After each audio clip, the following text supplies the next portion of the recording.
తీసేశారా? Friends తీసేశారు. కొత్తగా మాట్లాడతావేంటి? నిన్ను గ్రూప్ నుంచి తీసేసి 1 year అవుతుందిగా. నేను చెప్పేది ఫ్రెండ్స్ సిట్కామ్ ని నెట్ఫ్లిక్స్ నుంచి అమెజాన్ ప్రైమ్ నుంచి తీసేశారు అని. తెలిసిందేగా. ఎందుకు?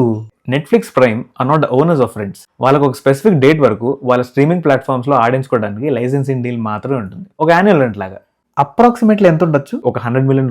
ఆ కాంట్రాక్ట్ ఇప్పుడు ఎక్స్పైర్ అయింది అనమాట. లేదు, ఇది వాళ్ళ కొత్త ఏం కాదు, చాలా సార్లు ఎక్స్పీరియన్స్ అయింది. ఈ కాంట్రాక్ట్ ఎక్స్పైర్ అయిన ప్రతిసారి నెట్ఫ్లిక్స్ ఆ లైసెన్స్ డీల్ ని ఎక్స్ట్రా అమౌంట్ పే చేసి మరీ రెన్యూ చేసేది రీరన్స్ కోసం.